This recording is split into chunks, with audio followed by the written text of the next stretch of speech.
مشرق وسطی کی صورتحال جو ہے انتہائی خراب ہوتی جا رہی ہے۔ گزشتہ روز امریکہ اور ایران کے درمیان ایک بار پھر کشیدگی اپنے عروج پر پہنچ گئی، جب امریکہ ناکام ہو گیا اسرائیل کو روکنے میں، اور اسرائیل نے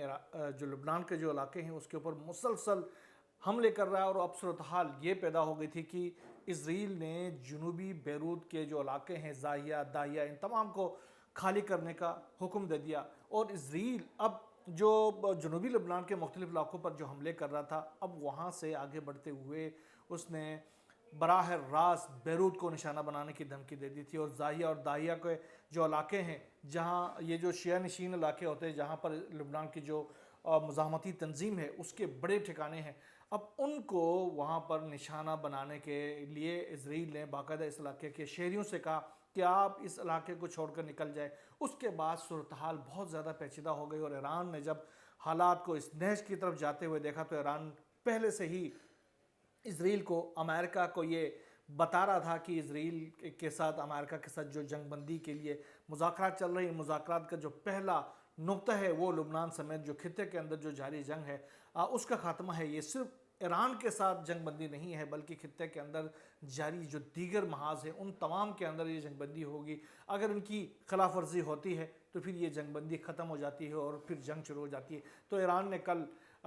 کلیئرلی امریکہ کو بتا دیا تھا کہ اب جو ہے وہ ہم ایران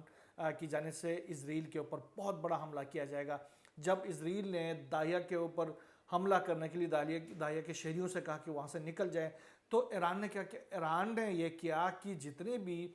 جو شمالی اسرائیل کے جو شہری ہیں ان سے کہا کہ اگر آپ نے زندہ رہنا ہے، اگر آپ نے خطرے سے بچنا ہے، تو پھر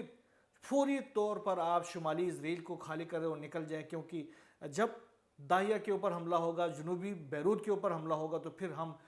شمالی اسرائیل کے اوپر حملے کریں گے، اور اس کے بہت خطرناک قسم کے ہماری طرف سے حملے ہوں گے، اور اس بار جو کارروائی کریں گے تو اسرائیل کو اس کا بھاری قیمت چکانا پڑے گا۔ جب یہ صورتحال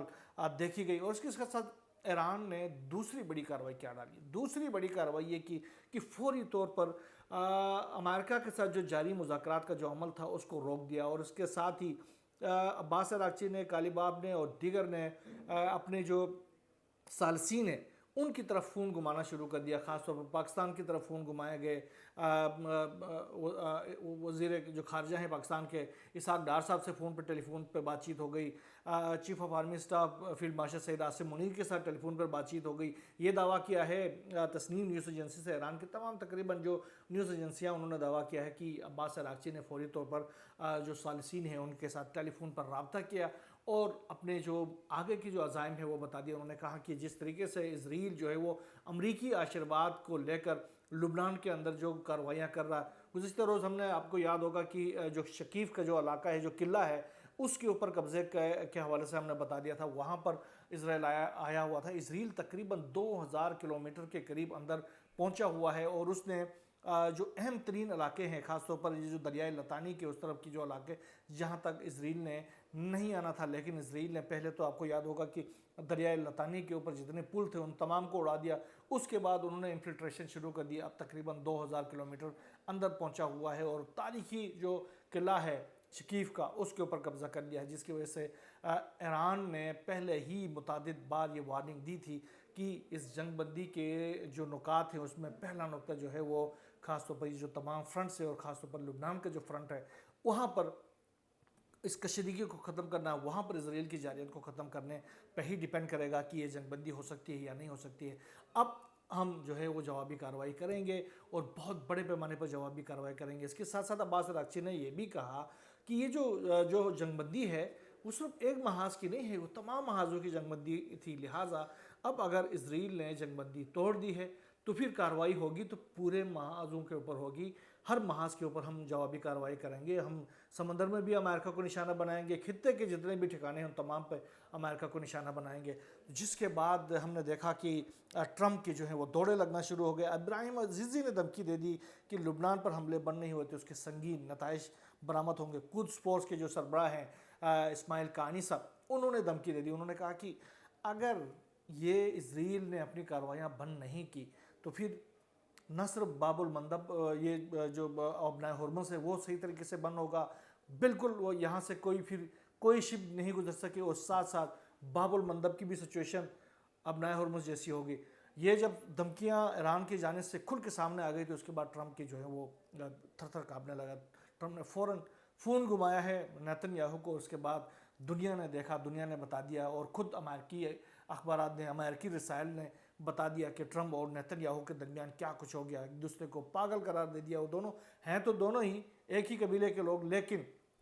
یہ کلیئر ہے کہ اس تمام کارروائی کے دوران امریکہ کی آشرواد حاصل تھی. ابھی بھی یاد ہوگا کہ ڈونلڈ ٹرمپ کے اس فون کال کے بعد گو کہ نیتن یاہو نے بیروت کے اوپر جو حملہ کرنے کی جو دھمکی دی تھی, اس دھمکی سے تو پیچھے ہٹ گیا, بلکہ اسرائیل کانٹس جو ہے وہ اسرائیل کے جو وزیر دفاع ہے انہوں نے یہ کہا کہ ہم نے اس کے بعد اپنے ہزاروں جو فورسز ہیں ان کو واپس بلا لیا ہے. تو اس کے ساتھ ساتھ انہوں نے یہ بھی کہا کہ ہم نے بیروت کے اوپر حملہ تو ختم کر دیا ہے, وہاں پر حملہ تو نہیں کر رہے, لیکن جو جنوبی لبنان کے اندر جو ہم نے کارروائیاں جاری رکھی ہوئی ہیں وہ ہم ختم نہیں کریں گے, اور جنوبی لبنان کے اوپر ہمارے حملے مسلسل اسی طریقے سے جاری رہیں گے اور اس کو ہم روکیں گے نہیں. بلکہ آج انہوں نے جنوبی لبنان کے اوپر ایک بہت بڑا حملہ بھی کیا ہے. جنوبی لبنان میں ایک ہاسپٹل کے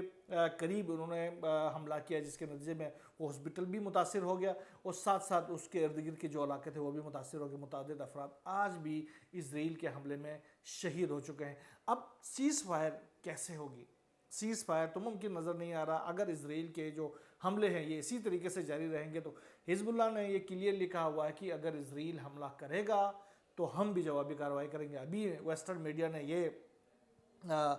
دعویٰ کیا تھا کہ حزب اللہ نے بھی اسرائیل کے ساتھ جو سیز فائر ہے اس پر مکمل عمل کے لیے اپنی جو کانسنٹ ہے وہ جاری کر دیا تھا. اگر حزب اللہ نے واقعی اپنا کانسنٹ جاری کیا تو وہ اس وجہ سے جاری کیا ہے کہ حزب اللہ کا پہلے سے یہ ایک موقف ہے کہ اگر اسرائیل جو ہے وہ جنوبی لبنان کے اندر جتنے جو علاقوں کے اندر آگے ہوا 2000 کلومیٹر تک اب پہنچا ہوا ہے, اس سے پہلے تقریباً کوئی 5000 کلومیٹر 500 کلومیٹر کے قریب پہنچے ہوئے تھے, تو وہ علاقے خالی کر کے اپنے جو پرانی جو پوزیشنز ہے وہاں تک جب تک نہیں جاتا یہ جنگ بندی اسی طریقے سے نہیں ہو سکتی. پھر بھی اس کے باوجود بھی انہوں نے جو پچھلی جو جنگ بندی تھی اس میں سیز فائر کی کوئی خلاف ورزی نہیں کی تھی حزب اللہ نے, لیکن اسرائیل نے اس وقت بھی تقریباً 2000 سے زائد بار جو ہے وہ سیز فائر کی خلاف ورزی کی تھی. اب بھی اسی طریقے سے اسرائیل کانٹس نے بھی کلیئرلی بتا دیا ہے. سموٹرچ کہتا ہے کہ ہم اس علاقے کے اوپر حملے جاری رکھیں گے, بلکہ فلسطین کے حوالے سے سموٹرچ کیا کہتا ہے؟ سموٹرچ اسرائیل کے وزیر دفاع ہیں, اور سخت گیر وزیر دفاع ہیں جو کہ ٹرمپ کے چند ساتھیوں میں ایک تو بین گوئر ہے, ایک سموٹرچ ہے. یہ دونوں وہ وزراء ہیں جو نیتن یاہو کے ساتھ مل کر اس تمام تر جو جینیسائڈ ہے اس کے پیچھے ان دونوں کا ہاتھ ہوتا ہے. اس نے بھی یہ کہا کہ فلسطین نام کی اس دنیا کے اندر کوئی چیز نہیں ہے, یا ہم ہوں گے اس علاقے کے اندر یا پھر فلسطینی ہوں گے, یہ نہیں ہو سکتا. لہٰذا اس در ہم ہی ہوں گے, اور اوسلو معاہدے کی کوئی اہمیت نہیں ہے, لہٰذا اس کو ختم کرنے کی ضرورت ہے اور ہمیں اس پورے خطے کے اندر اپنا کنٹرول حاصل کرنا ہوگا. اب خطہ کون سا؟ خطہ پورا مشرق وسطیٰ, کیونکہ اسرائیل کی جو گریٹر اسرائیل کا جو کانسیپٹ ہے اس میں تو پورا مشرق وسطیٰ آتا ہے. اس میں کوئی صرف یہ جو فلسطین کا علاقہ یا لبنان کا علاقہ نہیں آتا ہے. اس میں ترکی بھی شامل ہے, اس میں سعودی عرب بھی شامل ہے, اس میں قطر بھی شامل ہے, عمان بھی شامل ہے, بحرین بھی شامل ہے, یمن بھی شامل ہے,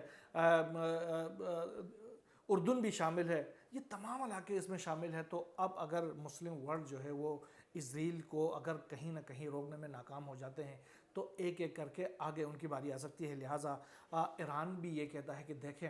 اسرائیل کبھی بھی ایران کے اوپر, نہ امریکہ نہ اسرائیل جو ہے وہ ایران کے اوپر حملے کر سکتے ہیں, نہ وہاں پر قبضہ کرنے میں کامیاب ہوں گے, یہ تو ہو ہی نہیں سکتا. لیکن مشرقی وسطیٰ کے جو ممالک ہیں ان کے عزائم ان ممالک کے اوپر قبضے کا ہے, اور وہ ان پر قبضہ کر بھی سکتے ہیں. اگر آپ نے ابھی ہوش کے ناخن نہیں لیے مشرقی وسطیٰ کے ممالک نے, اور ابھی بھی اسرائیل کو فٹ ہولڈ دے دیا, اگر آپ نے ابھی بھی امریکہ کو فٹ ہولڈ دے دیا, تو پھر آپ کو پتہ ہے کہ آپ کے اوپر قبضہ ہونا ہے. اگر آپ نے بچنا ہے مستقبل میں اسرائیل سے, امریکہ سے, تو پھر اس خطے کے اندر آپ کو بچانے والا ایران ہے. لہٰذا ایران کے ساتھ ابھی سے دوستی کر لیں, ایران کے ساتھ تعلق بڑھائیں. ایران دشمن نہیں ہے, ایران دوست ہے. مسلم ممالک کا ایک وہ کہتا ہے کہ احتیاط ہونا چاہیے تاکہ ان جو جہریتیں ہیں ان سے روکا جا سکے. اچھا, اس کے علاوہ جو ابنائے ہرمز ہے وہاں پر ابھی بھی اسرائیل امریکہ کی جو ناکہ بندی ہے وہ تو جاری ہے، مسلسل طور پر جاری ہے، سخت کرنے کی جو ٹرمپ جو ہے وہ دھمکیاں بھی دے رہے ہیں، لیکن اس کے باوجود ایران کی جانب سے جو اتھارٹی قائم کی گئی ہے، نیا جو اکنامک رجیم قائم کیا گیا ہے، اس رجیم کے تحت جو ویسلز ہیں انٹرنیشنل جو شپس وہاں پر موجود ہیں، ان کو باقاعدہ ایران کے جو فورسز ہیں ان کی اجازت سے وہاں سے اسکورٹ کر کے نکالنے کا سلسلہ بھی جاری ہے۔ گزشتہ 24 گھنٹوں کے دوران 24 سے زائد جو ویسلز ہیں ایران نے اس کا دعویٰ کیا ہے کہ ان کو باقاعدہ طور پر اسکورٹ کر کے اپنے منزل مقصود تک پہنچایا گیا۔ لامعلہ یہ تمام جو 24 کے 24 جہاز سے گزشتہ روز بھی تقریباً کوئی 24 ہی تھے، اور اس سے پہلے ہم نے دیکھا کہ 30 کے قریب تھے۔ تو یہ جو جہاز ہیں وہ لامعلہ کہیں نہ کہیں جو ایران نے جو فیس ایک رکھی ہوئی وہ فی پے کر کے ہی آگے بڑھ رہے ہیں، اس کے علاوہ کوئی آگے نہیں بڑھ سکتا۔ کل ایک جو جہاز ہے شپ تھی جو امریکہ اور اسرائیل سے لنکڈ شپ تھی، جو عراق کے اندر عراق کے پانیوں میں موجود تھا، لیکن ایران کی جانب سے جو ان کے شپس کے اوپر جو حملے کیے گئے تھے اس کے جواب میں کل اس کے اوپر کارروائی کی گئی، اور اس کے بعد جو بیلسٹک میزائلوں سے اس کو نشانہ بنایا گیا اور اس کے اوپر بڑا دھماکہ ہو گیا اور پھر وہ جہاز کو آگ لگی ہوئی تھی۔ تو یہ صورتحال جو ہے وہ ایران نے مسلسل جاری رکھی ہوئی ہے کہ ٹیٹ فار ٹیٹ والا سلسلہ جو ہے وہ ہر صورت جاری رہے گا۔ اگر تم کشم پہ حملے کرو گے تو ہم اس جگہ پر حملہ کریں گے جہاں سے تم نے ہمارے اوپر حملہ کیا تھا۔ اچھا، یہ تو مشرق وسطیٰ کی صورتحال ہے۔ اب اسرائیل کے اندر جو ہے کچھ بڑی تبدیلیاں آ رہی ہے۔ اسرائیل میں کیا ہو رہا ہے؟ اسرائیل کے اندر جو بینجامن نیتن یاہو کی جو وار کیبنٹ ہے اس کے اندر ایک بہت بڑا اختلاف آ گیا ہے۔ وجہ یہ ہے کہ جو اسرائیل کے جو خفیہ ایجنسی ہے موساد، اس کے سربراہ کی تبدیلی کے معاملے میں، ایک تو رونن بار تھا، اس کو تبدیل کرنے کے بعد اب اسرائیل جو ہے جو نیتن یاہو ہے اپنے ایک دوست کو موساد کا چیف بنانا چاہ رہا ہے۔ ان کا دوست ہے جی رومن گوفمین، ان کو اب میجر جنرل ہیں یہ اسرائیل کی جو فوج کے اندر، ان کو یہ موساد کا چیف بنانا چاہ رہے ہیں، لیکن اس کے معاملے میں اختلافات ہیں۔ آج جو ہے وہ یہ جو گوفمین کی رومن گوفمین کی تقریب حلف برداری تھی، یعنی اس کی سرمنی آج ہونے والی تھی، جس میں نیتن یاہو نے بھی اس میں شرکت کرنا تھا اور دیگر جو فورسز ہیں ان کے جو سربراہ ہیں وہ بھی اس میں شریک ہونے والے تھے، اور ساتھ ساتھ ان کی وار کیبنٹ بھی شریک ہونے والی تھی، لیکن آج ان کو یہ تقریب جو ہے وہ ختم کرنا پڑی، آج اس تقریب کو ملتوی کرنا پڑا۔ وجہ یہ ہے کہ جو اسرائیل کی جو عالمی جو اس کی ہے عالمی امور جو ڈویژن ہے اس کے سربراہ کی نیتن یاہو سے اس معاملے پر اختلاف ہو گیا۔ وہ نہیں چاہتے کہ جو رومن گوفمین ہے وہ حزب اللہ اس کے موساد کے سربراہ بنے، لہٰذا انہوں نے اختلاف کیا، نہ صرف اختلاف کیا بلکہ اپنے عہدے سے استعفیٰ دے دیا، جس کی وجہ سے یہ اختلافات جو تھے ان کی پوری وار کیبنٹ کے اندر وہ کھل کے سامنے آ گئے، اور پھر یہ جو تقریب ہے اس کو باقاعدہ طور پر روکنی پڑی۔ یہ صورتحال اسرائیل کے اندر اس وقت پنپ رہی ہے، اور اب آگے آنے والے دنوں میں دیکھتے ہیں کہ کیا صورتحال بن رہی ہوتی ہے۔ تو اسرائیل کے اندر ایک نیا جو سلسلہ ہے اختلافات کا ان کی وار کیبنٹ کے اندر وہ جنم لے رہا ہے۔ دوسری طرف جو اپوزیشن پارٹیاں ہیں وہ چاہ رہی ہیں کہ نیتن یاہو جو ہے وہ فوری طور پر مستعفی ہو جائیں اور ملک میں نئے انتخابات ہوں، کیونکہ نیتن یاہو نے یہ جو جنگیں چھیڑی ہوئی ہیں دنیا کے اندر، ان جنگوں کو بنیاد بنا کر اپنی یہ جو منصب ہے اس کے اوپر قابض ہو کے بیٹھے ہوئے اور وہاں سے اپنے اقتدار کو طول دینا چاہتے ہیں، لیکن اپوزیشن کی جماعتیں ہیں وہ نہیں چاہتی ہیں کہ نیتن یاہو اس عہدے کے اوپر برقرار رہیں، لہٰذا انہوں نے گزشتہ دنوں ہم نے دیکھا تھا کہ اپنی جو تنظیمیں ہیں ان کو بھی ختم کر دی، پولیٹیکل پارٹیز کو بھی ختم کر کے انہوں نے اتحاد بنا لیا تھا تاکہ نیتن یاہو کو اقتدار سے الگ کر کے ایک نئی ڈیموکریٹک سیٹ اپ لایا جا سکے، لیکن ابھی تک وہ شرمندہ تعبیر اس لیے نہیں ہو سکا ہے کہ نیتن یاہو کو ٹرمپ کی باقاعدہ طور پر آشرواد اس میں حاصل ہے۔ اب گزشتہ رات جو ہے وہ ٹرمپ اور نیتن یاہو کے درمیان یہ جو تصادم ہوا ہے اس کے بعد دیکھتے ہیں کہ صورتحال کس نہج کی طرف جاتا ہے، کیونکہ نیتن یاہو نے ٹرمپ سے ٹرمپ کے جو ڈانٹ کھائی ہے اس کے بعد تو اس نے یہ تو کہا کہ ہم بیروت کی طرف نہیں جائیں گے، بیروت کے اوپر حملہ بھی نہیں کریں گے، لیکن اس نے لبنان کے جو جنوبی علاقے ہیں اس کے اوپر ابھی بھی حملے جاری رکھے ہوئے۔ اب اگر یہ حملے جاری رکھتے ہیں تو پھر جو وہاں کی جو مزاحمتی تنظیم ہے وہ بھی جوابی کارروائی کرے گی، اگر جوابی کارروائی کرے گی تو یہ اسکلیشن کا جو سلسلہ ہے وہ تو بڑھتا جائے گا، اور پھر لامحالہ کسی بھی لمحے ایران اور امریکہ کے درمیان اور اسرائیل کے درمیان جو ہے وہ یہ جو سیز فائر ہے، یہ جو فائر بندی ہے، یہ ختم ہو سکتی ہے اور بہت بڑا تنازع شروع ہو سکتا ہے۔ ابھی آج بی بی سی نے جو سٹوری ڈالی ہے، آپ دیکھیں بی بی سی کس کا ادارہ ہے؟ بی بی سی برطانوی ادارہ ہے، اور لامالا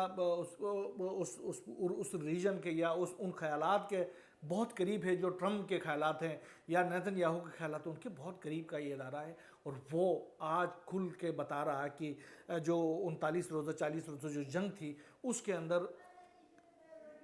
مڈل ایسٹ کے خطے کے اندر امریکہ کے جو اڈے تھے ان کے ساتھ کیا کچھ ہوا ہے۔ ایران نے 20 سے زائد، یہ کھل کے بی بی سی بتا رہا ہے کہ 20 سے زائد جو امریکی بیسز تھے ان کو تباہ و برباد کر کے رکھ دیا۔ آپ اندازہ کر سکتے ہیں کہ ایسا ملک جو 47 سال سے پابندیوں کا شکار ہے، وہ اس جنگ کے اندر اکیلا بھی ہے، اس کے ساتھ کوئی نہیں ہے، لیکن اس کے باوجود پورے خطے کے اندر 20 سے زائد امریکی اڈوں کو تہس نہس کر کے رکھ دیتا ہے۔ یہ صورتحال ہے۔ تو اب اگر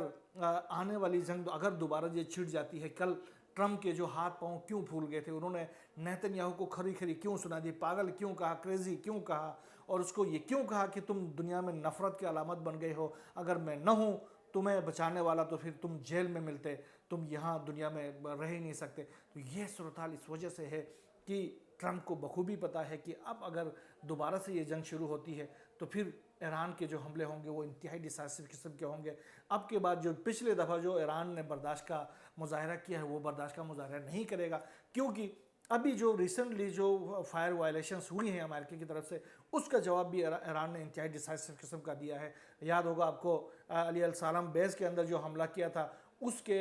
کچھ جو پہلے حملے کے نتائج تو آپ کے سامنے آ چکے ہیں، جو سیکنڈ جو حملہ تھا وہ اس سے بھی شدید قسم کا تھا، اس کے نتائج ابھی آگے آنا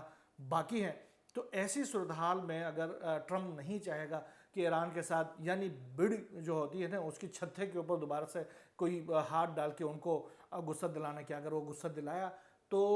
امریکہ کے رہ سہے جتنے بھی اڈے ہیں ان سب کو ایران نے پھر تباہ و برباد کرنا، اور ساتھ ساتھ یمن نے بھی بتا دیا ہے کہ اب باب المندب بھی آبنائے ہرمز بننے جا رہا ہے۔ اگر باب المندب بھی آبنائے ہرمز بن گیا تو پھر دنیا رہنے کی جگہ بھی نہیں رہ سکتی۔ بہرحال جو بھی نئی ڈیولپمنٹ سامنے آتی رہے گی انشاءاللہ ہم آپ سے شیئر کرتے رہیں گے۔ یہاں بس اتنا ہی، اللہ حافظ۔